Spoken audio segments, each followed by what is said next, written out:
friends, thanks for tuning in today. I had some requests for a video about mascaras and just kind of counting down my favorites, so that's what we're going to do today. I think I'll do that first because if you click this video, that's the info you came for, but I'll also share about my face of the day in this video as well. Now, I could say these are my favorite drugstore mascaras, but they're also my favorite mascaras, period. Like, I don't really have a high-end one coming into the mix right now that's a favorite, and I think that's awesome. Mascara is one of those products that you're going to burn through the fastest if you're a daily makeup wearer. So if you can find ones that you like at an affordable price, I think that's an awesome thing. One of the mascaras I'm going to talk about, and if you watch a lot of my videos, you know, one of these is going to be targeted for the lower lashes. I'll mention that one last, but none of these other mascaras are something I'm putting top and bottom, only top. And then there's a certain one that's specialized in my makeup routine. So I've got 4 different ones here, and I feel like they're all a little different from one another. They all produce a result that I like,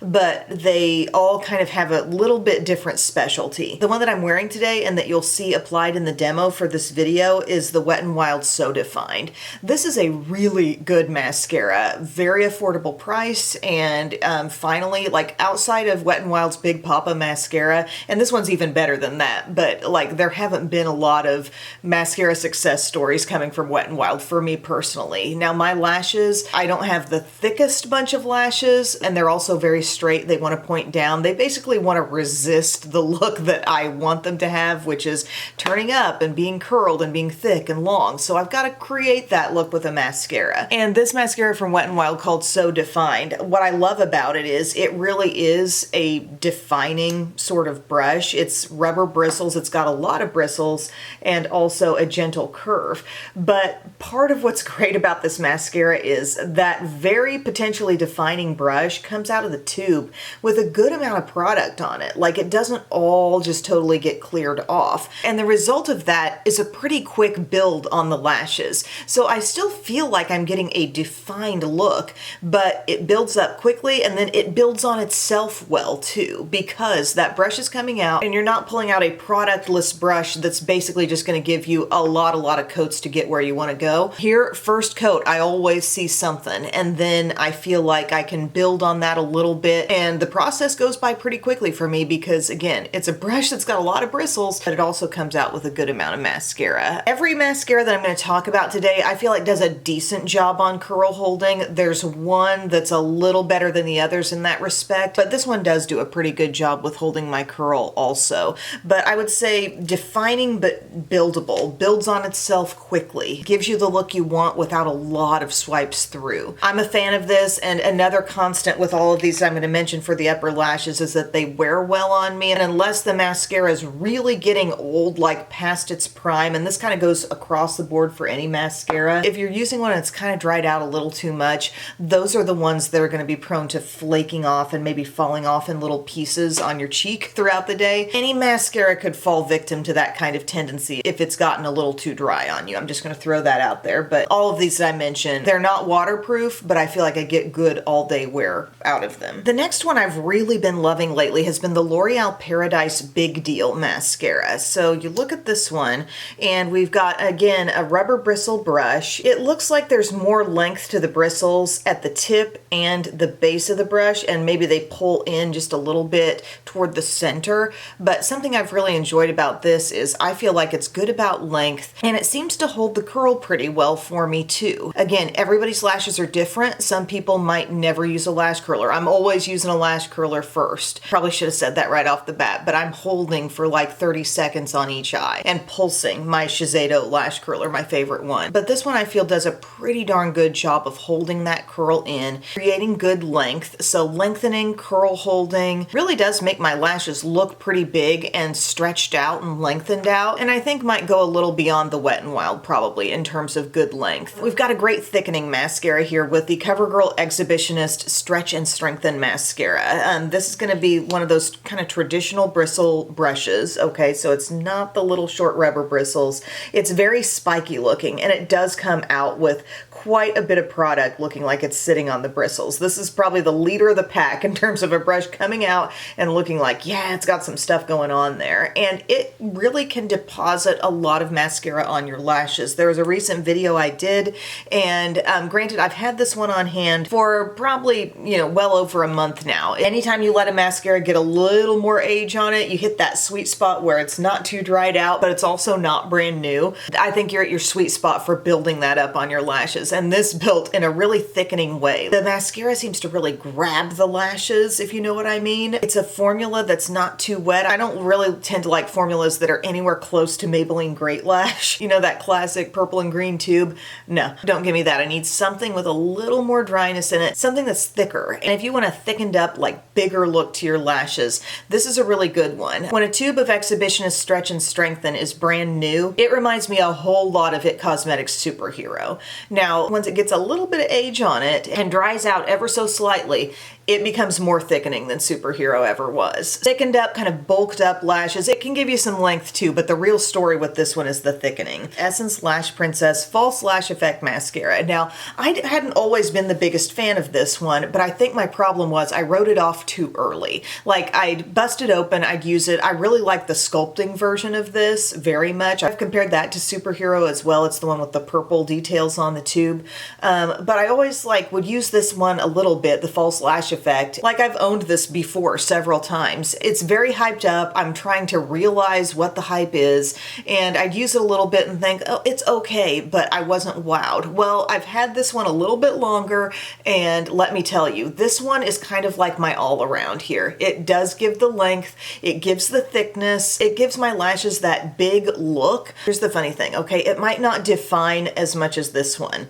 It might not hold curl as well as this one, and it might not thicken as much as this one, but to some extent it's doing all of those things. You know what I mean? Kind of the jack of all trades, but these are a bit more specialized. The one coming closest to this is probably like the Paradise Big Deal, but this is a little more thickening than that. It's really a whole package kind of mascara for me. And again, letting the product just get a little bit older, just like continuing to give it more chances, I guess, past the state of pure newness, has really served me well with this one. So it's kind of a cone-shaped brush. It's tapered toward the tip. Traditional bristles there, not your rubber bristles. I guess I'm starting to understand the hype with that one. So those would be my top 4 mascaras that I'm using on the upper part of the eye. If I want buildable definition, I feel like I have a lot of control with the So Defined, so that's, a good thing there. The length, the curl holding, an overall big lash look. Maybe not world's thickest on the Big Deal.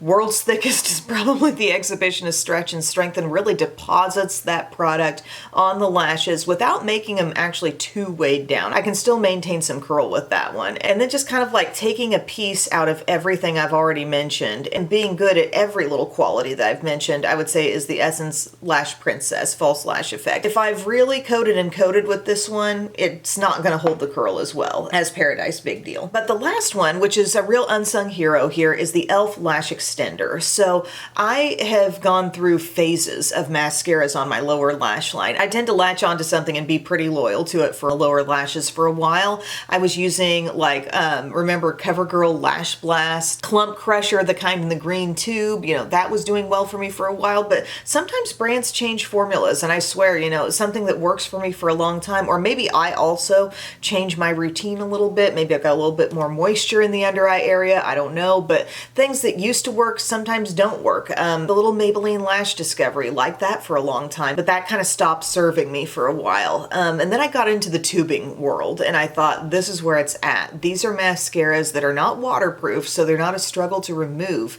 but yet they absolutely do not budge on you all day. They just don't have an ability to smear and smudge and create kind of a drift on the lower lash line. They just stay in place, and then they remove in like little rubbery bits, kind of just falling from the lashes as you take your makeup off at the end of the night. So that story for me started with Thrive. Their Lash Extensions mascara, it's a good one. I use that a lot. I remember moving on to Cali Ray, Come Hell or High Water mascara. I used that for a long time, like a really good mascara. Actually, probably capable of a lot more than what I was using it for. Like, that's pretty on the upper lashes too, but I was just kind of confining it to the lower lashes, and especially after that to tube would get about a month old, I'd feel like it was really trying to deposit more than I needed on my lower lashes. So what I've got with e.l.f. Lash Extender is that tubing quality that I'm wanting, but a more defined, like nice natural look. You can build it up and make a little bit more of those lower lashes if you want to, but the strange thing about me is I've got some oddly long lower lashes, so they're pretty long. They can curve in, and with a non-tubing mascara kind of create a problem for me, and they can hold a lot of mascara. So if I'm just wanting them to look kind of natural and fringy and not too much, this is absolutely perfect. And plus it's a drugstore price. So e.l.f. Lash Extender, this shade I have is pitch black. The brush looks a lot like the Essence Lash Princess brush, but it's rubber bristles, very fine bristles. The brush comes out of the tube very cleaned off, which is a quality I like for the lower lashes, and doesn't go anywhere all day, even on hot days, sweaty days, you name it. Like, it's summer proof. If everything about this sounds good, yeah, you could use it on your upper lashes too. And you won't worry about smudging and smearing off if that's a problem. Some people really have a transfer issue with their mascaras, like up to their brow bone area, and maybe you've got like an extremely hooded eye situation and you just feel like that's always an issue, then you might like a tubing mascara actually on the upper lashes too. But for me, day to day, I'm wearing this on my lower lashes, and these are definitely my top picks for the upper lashes. Are there still other mascaras that I love? As I'm looking in my drawer here, definitely. Like, there are other things that I've used that have worked well, things that definitely find their way into my rotation, but these are the gems for me. These are my favorites. And again, this is coming from a person with not the thickest lashes, not the longest lashes, and they like to point down. So I feel like I've got a lot of obstacles against me, and those are the things that work for me really well. Let me know in the comments section what mascaras you like, but also tell us, like, what kind of lashes do you have? Are they straight? Are they curly? Are they thick? Are they thin? That can help everybody with suggestions here. I think it was important for me to give multiple suggestions in this video because our lashes are so varied, and there might not be just one type that works well for you, and some people really have good luck with layering different mascaras and creating sort of a cocktail of a couple different kinds, and I've noticed that working well. There's a certain mascara from Maybelline, that Sky High. Sometimes that one, which is really lengthening, defining, applied side by side with a thickening mascara, can create a look that I really like there. But I thought I'd let you know what's on my face today, my face of the day. I thought I'd use my NYX Buttermelt Glaze. This is the one with the SPF 30. My shade is Vanilla Bean Butter. I don't reach for this much. I'm not really impressed by the coverage with this. I think there are other products that have come out that can provide a little sunscreen but do a better job in the coverage department. But I do like the texture and the blendability,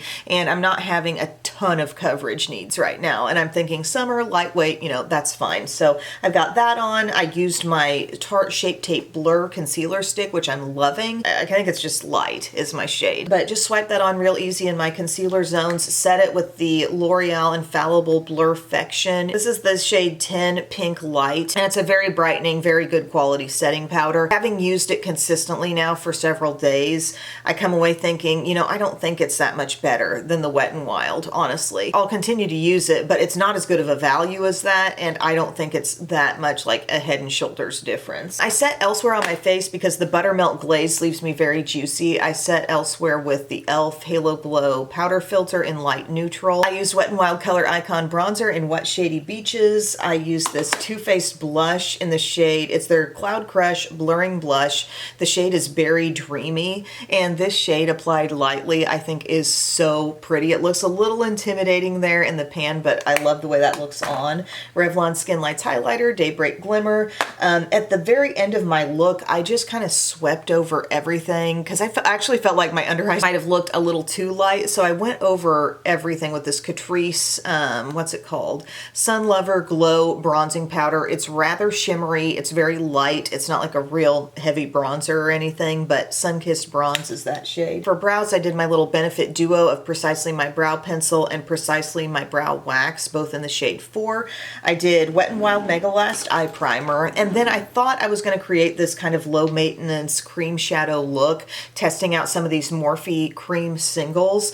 Now, I will say, you can tell when they're on your finger that they set. Like, you're trying to blend it in with your finger and you're working with it and it's going okay, and then you see your finger and you're like, it's not coming off, it's setting on there. And these two shades did okay, but I didn't feel finished and I didn't feel fully blended. Maybe as a base to something these could be good, but it appears to be a bunch of like neutral basics in this line. They're called Priming Cream Shadows Solo Artist. This is the shade called Remix, and it's this kind of deep brownish shade. I've got that in the outer corner. And then I put the shade called Melody, which is this sort of beigey, maybe a little pink in that. I put that on the inner part of my lid. Again, felt unfinished, felt unblended. Just because, again, I'm trying to work with my fingers, but it's like setting up on my fingers. There's got to be a better way. But I completed the look just pulling in the Bite Size Quad from e.l.f. in Cold Brew. I used this once over the weekend as well. Really enjoyed the look. Very naturally shadowed look. Like you're creating contrast around the eye, but because of the tones in here, it looks so like naturally occurring and really easy. So I've just got that on the upper part of the eye. The mascaras I'm wearing, like I showed in the video, I've got the Wet n Wild Soda Find up top and the e.l.f. lash extender on the lower lashes. And then for my lips today, I'm using a Lawless Forget the Filler liner. I like these liner pencils. They're a good texture. I sometimes criticize certain lip liner pencils for being too creamy, being too much just like a lipstick that's been formed into a lip liner and therefore only giving you the staying power of a cream lipstick as opposed to something that's got a little more dryness, a little more unique ability to hang on to the lips. And I think these Forget the Filler lip liners from Lawless are good about that. But Pink Sand is the shade I'm wearing, and then I topped it off with Lifter Gloss in Sun, which is giving me a little bit of that goldeny glow. I don't know, I just thought it might be pretty. And that's my look for today, friends. Got my hair just clipped back. I'm shooting this on Monday. That's our day where we've got multiple dance classes going on, and the girls are in dance, and they have been, you know, for years now. But this is like a summer session. It's a little 6-week just dancing over the summer, and I thought maybe Rhett would like this too. And he immediately, as I was like telling girls, I was getting them signed up and letting them know what times they'd be, he was like, I want to dance. And so I thought, you know, maybe this is the perfect time, short term, see how he does with it. He really does like to dance. He tends to mimic dance well. Like if he sees a move, he likes to repeat it and do it. So he's had one class so far and he really likes it. And of course, Hillary is like the best teacher, so that helps. But I think this is good practice in following directions, you know, coordination, just everything. Dance is great. So anyways, friends, thank you so much for your time today. I hope this video was useful to you, and I'll see you again soon. I love you. Bye.